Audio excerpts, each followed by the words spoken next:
everyone. Lovely to see all our friends here today in this beautiful space. My name is Carole Biau. I'm director of Milken Institute International, based in Los Angeles, but previously in DC, so very exciting to be back. And thank you to GBBC for hosting us for all these exciting conversations. So as part of, just by way of brief introduction before we jump into the panel, at Milken Institute International for the past 10 years, I've been running our Global Financial Scholars Programs, which are programs that bring leading, rising policymakers and financial regulators from around the world, and mostly developing and emerging markets, to the US to learn about market innovation. They spend 9 months with us, and then they go back to their home countries and are leading market innovation and transformation in their home countries. We partnered with Georgetown University and GBBC, among several other partners in the room today, host some of our scholars as interns for 4 months. So there's really some transformational market impact happening. And so that's, in a way, my vested interest for participating in this panel today is because we have over now 300 alumni who are leading policy changes in 60 countries. And for them, modernization of capital markets and the application of digital assets to capital markets is front and center of what they're working on. They have a little bit of a regulatory blank slate in some of these countries. And so understanding the use cases, understanding the potential as well as the risks is really key. And I'd like to thank GBBC in particular for hosting over a dozen interns over the years, from Nigeria and Kenya to Uzbekistan and Brazil, and we even have a former scholar who interned with GBBC, Amina from Kazakhstan, here today. Nice to see you, Amina, who is now with the GBBC team. So that's a little bit of background for me, and very excited to then dig in to some of the specifics of tokenization applied to capital markets here today in these 30 or so minutes. We have a great panel, which Sandra has introduced to you already. And I'd like to first ask you, Yuval, to kick us off by helping paint the picture of tokenization applied to capital markets today. You've written about it very eloquently around, the aligning of the planets and an unseen earthquake that's happening in terms of transforming financial markets. So why is this such an exciting juncture today? And what is really the potential that we're talking about? Thank you. So I'm Yuval. I'm the co-founder and CEO of Digital Asset.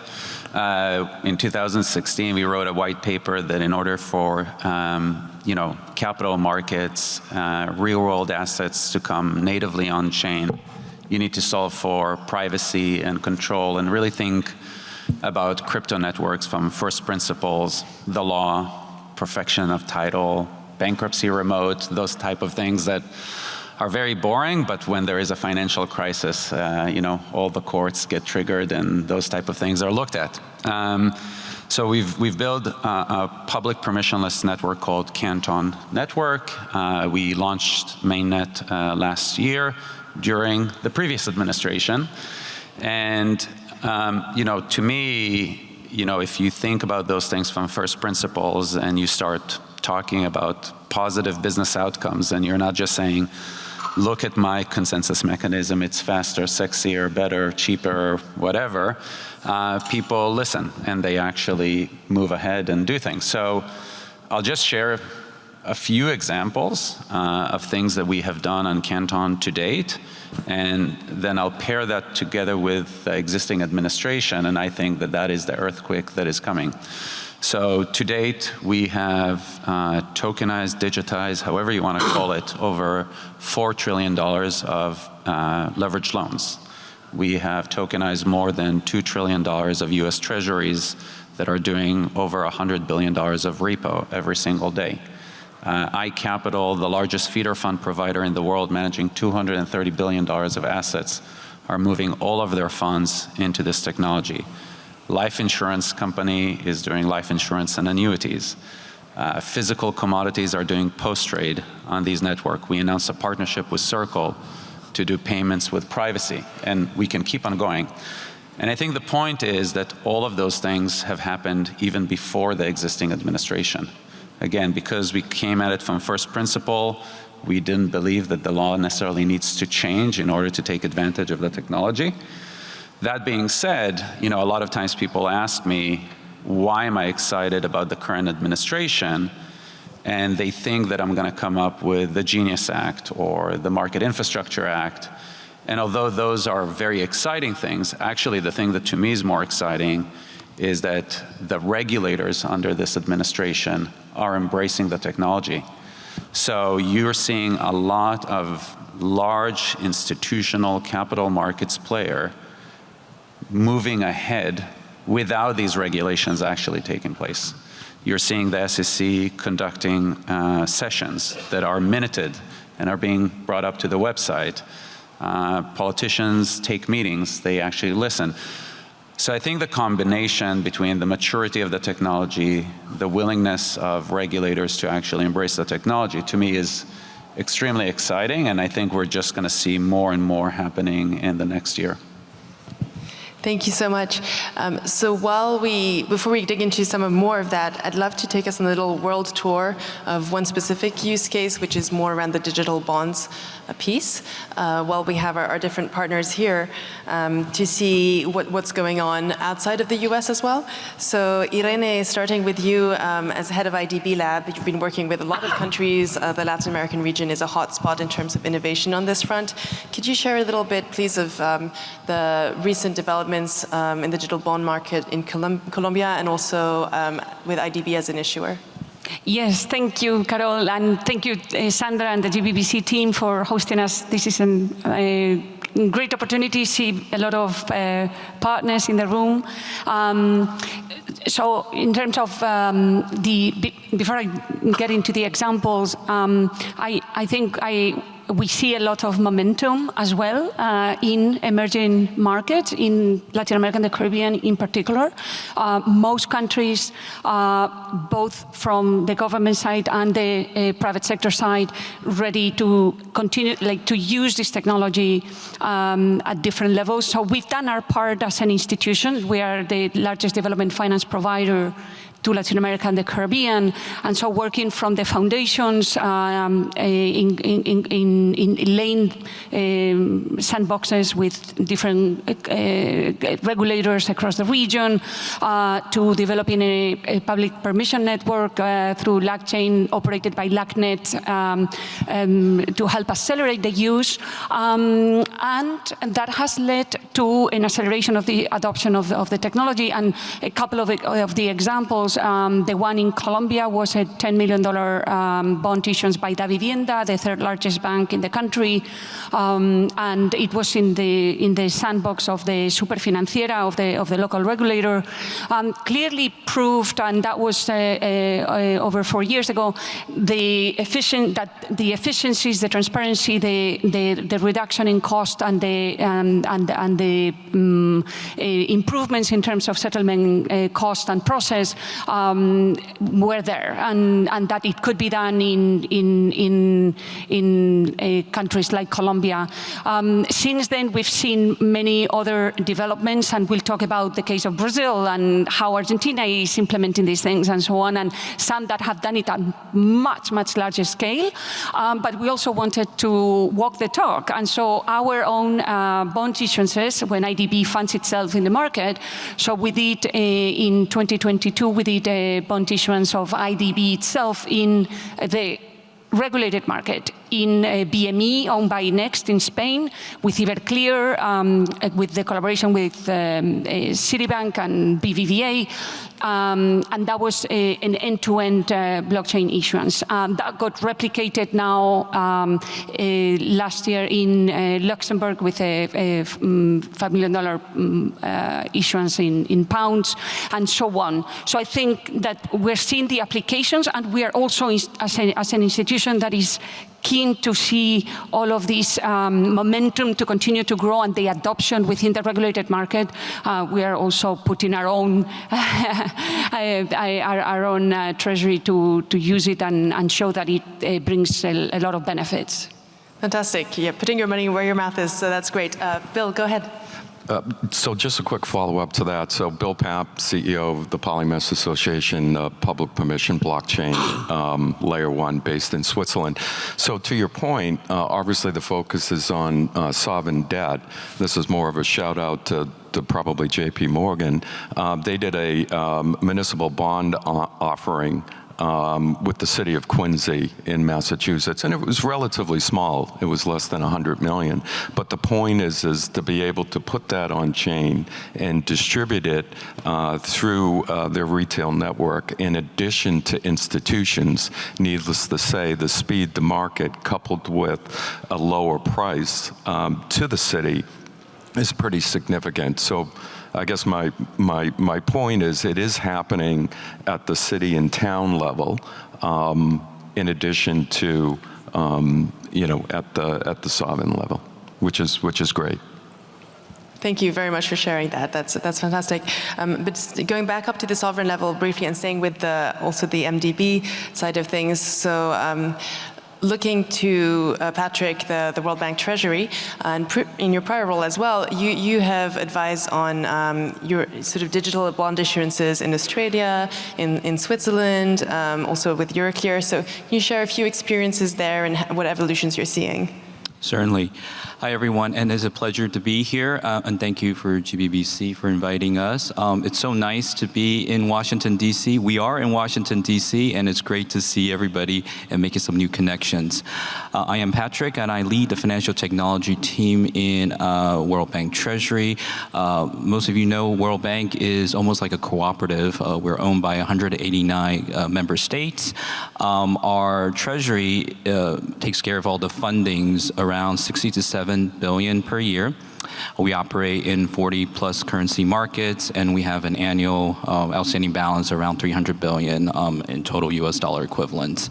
Now going back to the digital topic, since we've been issuing bonds for almost 80 years now.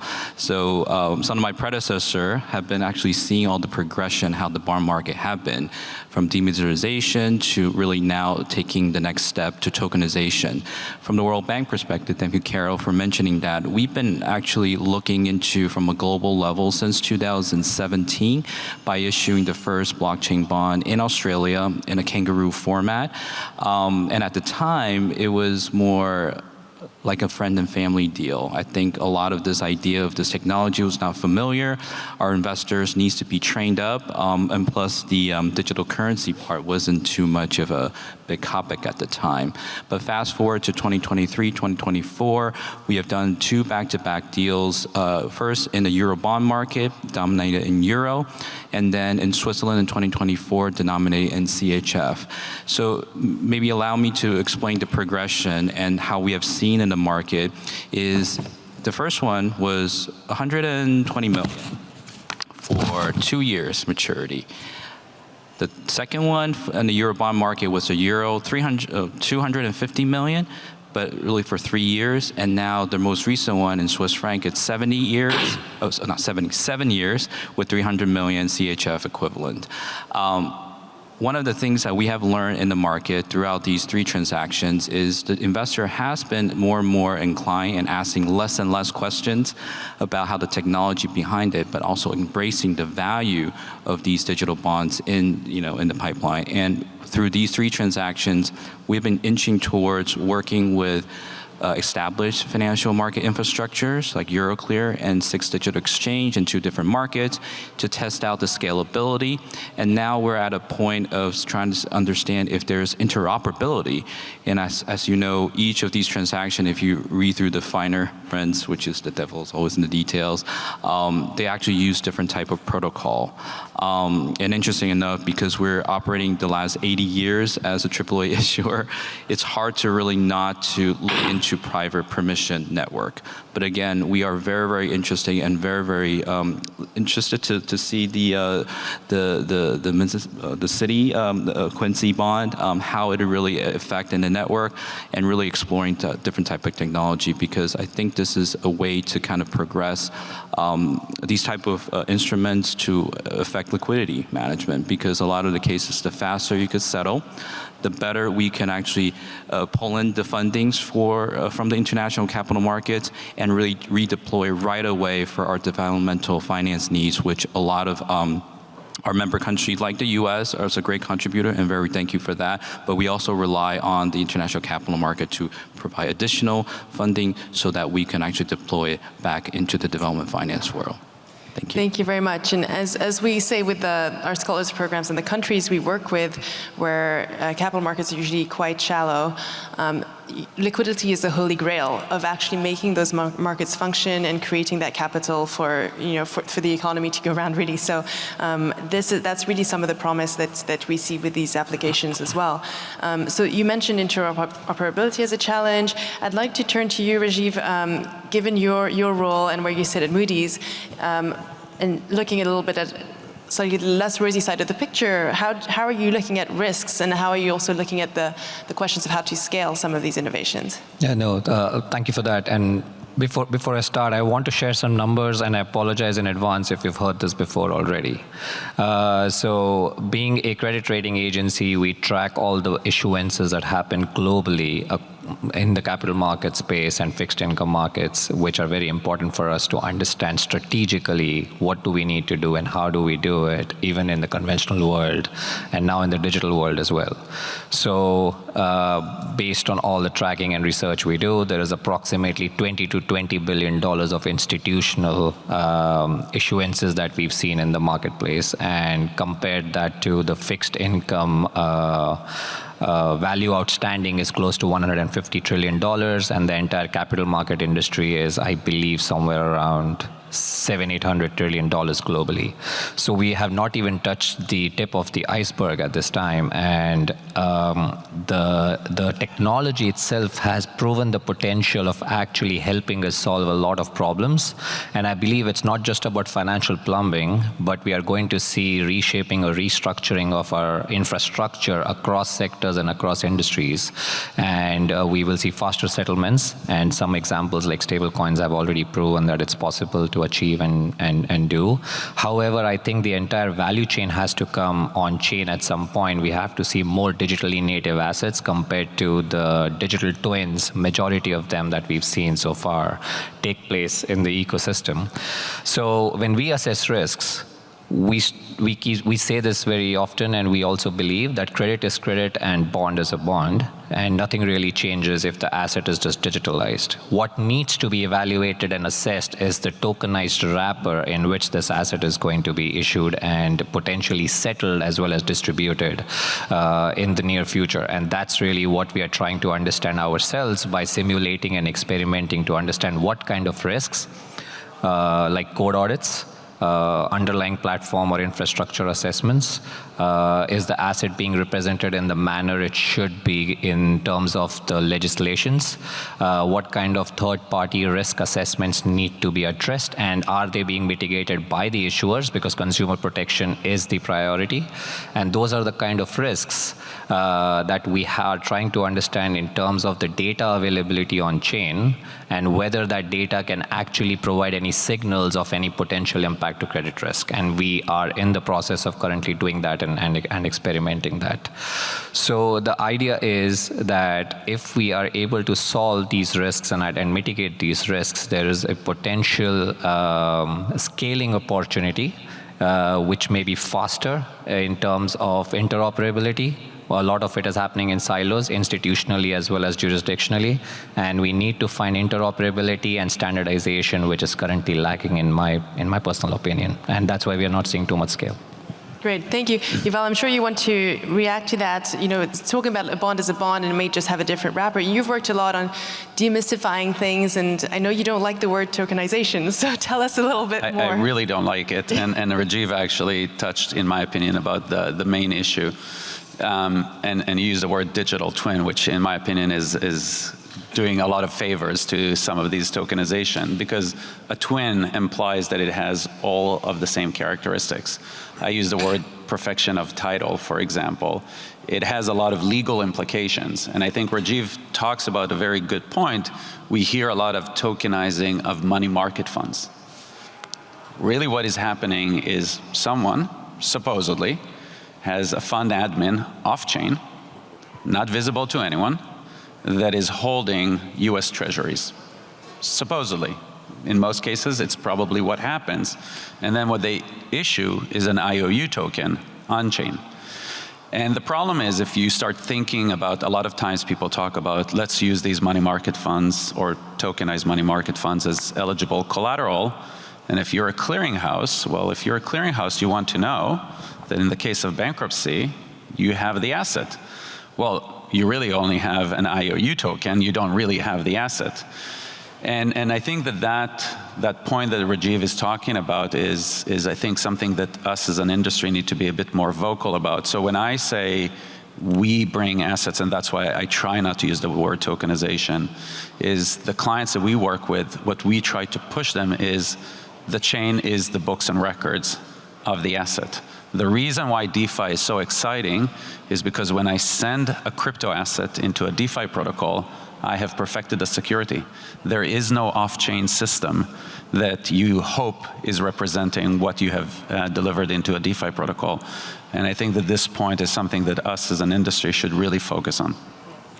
Thank you. I think there's reactions both from Rajeev and Bill, so please go ahead. I actually agree with what Yuval said, but there is also a caveat I would like to add. First, on digital twins and why we've been able to rate digital bonds and tokenized funds is because of the concept of digital twins, where, to Yuval's point, it's literally a conventional issuance happening in parallel to a digital issuance, and there is no real difference or risk mitigation strategy that is really different in both of these worlds. And that's where the things will start changing as we see more digitally native issuances coming into the ecosystem over a period of time. We're already seeing that change, and that will potentially happen.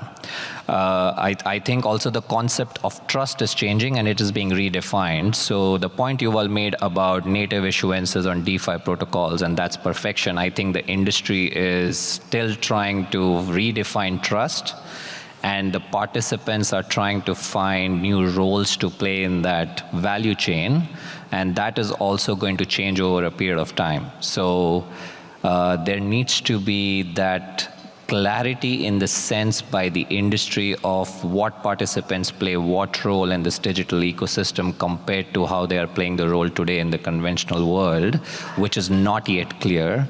And it is very different from the regulatory clarity that we keep talking about, right? It's the industry and the leaders in the industry have to come together and start defining that. And the participants have to start finding ways of adding value in the sense that makes more tangible, that brings more tangible value to this evolving digital infrastructure.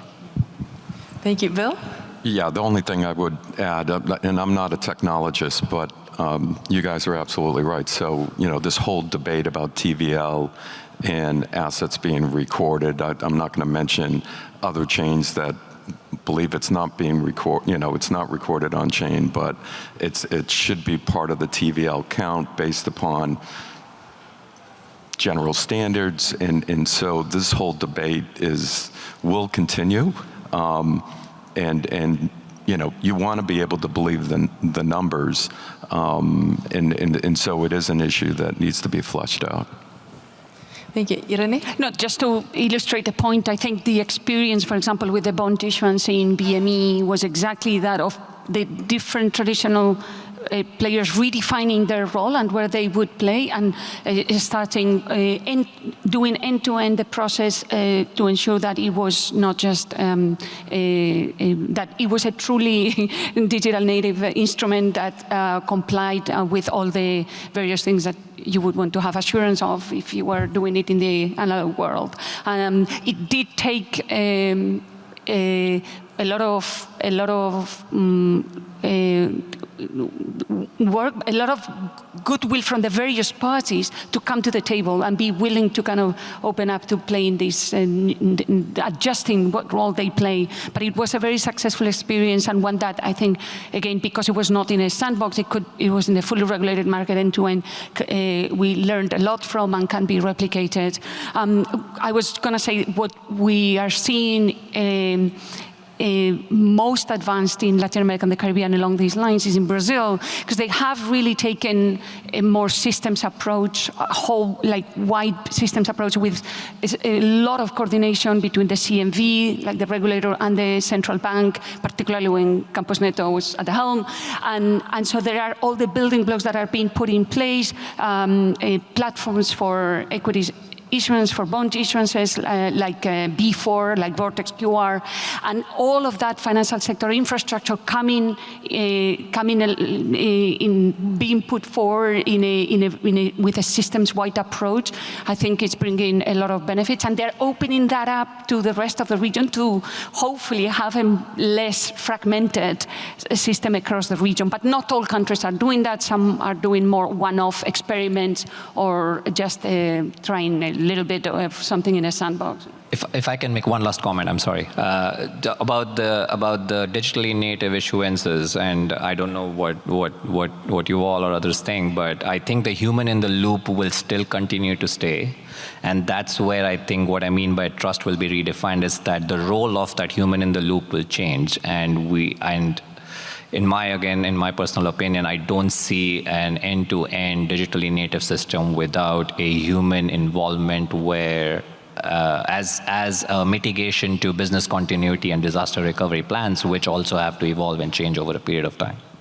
Right, and whether those are on the institution side or on the regulatory side, I think both sides remain very important there. And Irene, I'd like to come back to you because you mentioned Brazil, and of course, the potential for regional integration is really interesting. Brazil doesn't have the market scale challenge that, for instance, many small African countries might, but there's a lot of countries in the LATAM region that would really benefit from this sort of regional integration if it was possible. But I'd like to think about the role of regulators in creating that environment. We've been talking about regulators embracing these changes earlier today as well. Can you compare briefly the Brazil system-wide approach to what you've seen in Argentina, for instance? Yes, so I think clearly it's at a much more mature level in Brazil, but in Argentina we were seeing more of a one-off approach. But then recently, and this year, and they set up a 12-month sandbox that is enabling different functionalities for all different asset classes, for bonds, equities, and others.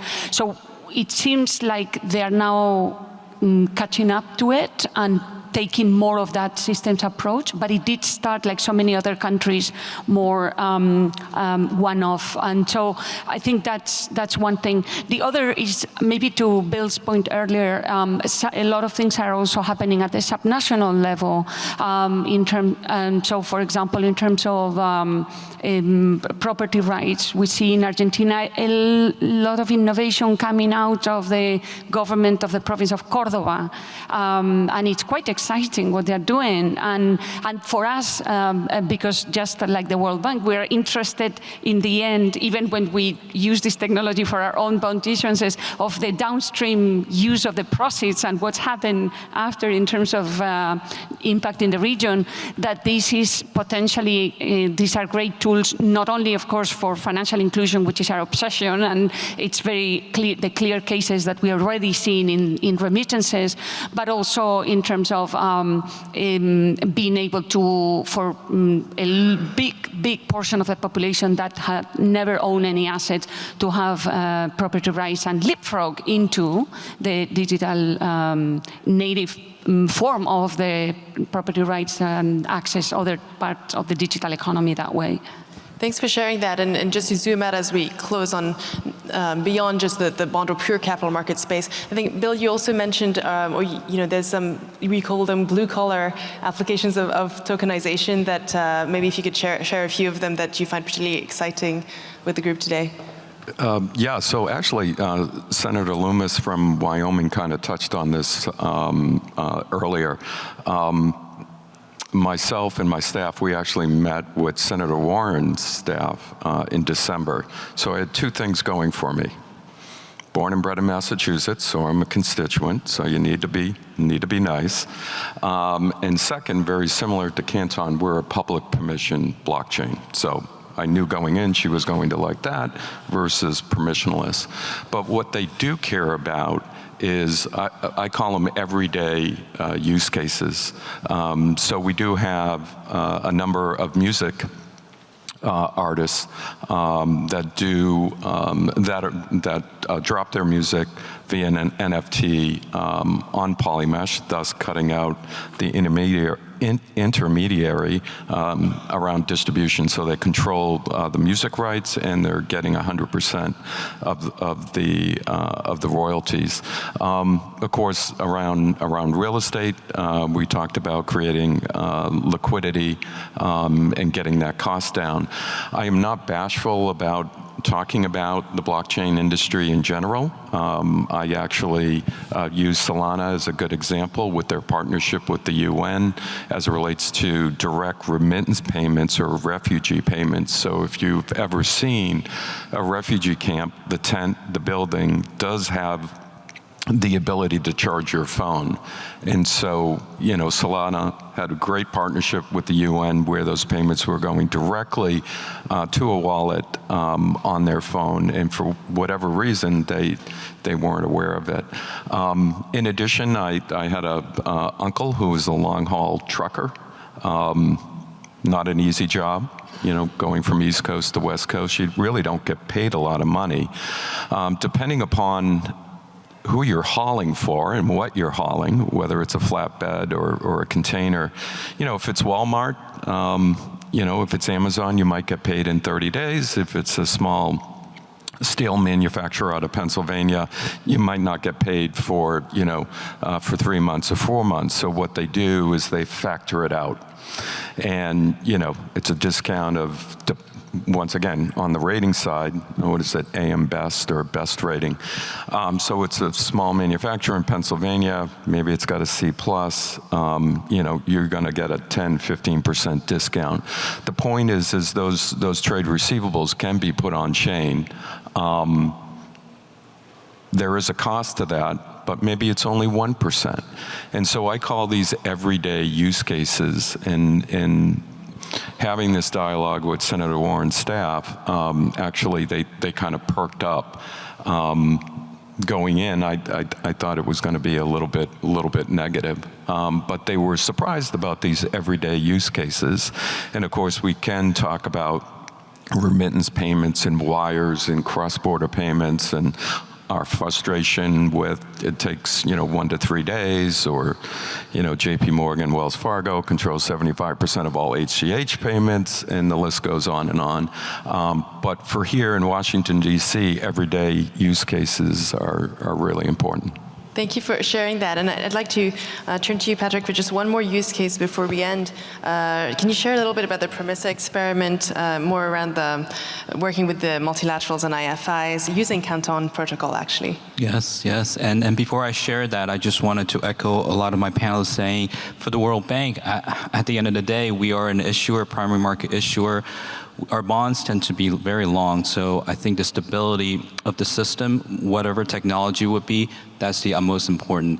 I like the fact that there is some sort of a consideration on the resiliency of this, because at the end of the day, like any transactions, this is the trust that we have embedded ourselves for the last 80 years in the capital markets. How do we move forward to another set of new world? I think the same trust needs to be there. And thank you for mentioning Project Premissa. Like the Inter-American Development Bank, we are actually looking into blockchain technology to affect other part of our business. And most namely this is the inflow of how we get funded as an international finance institution.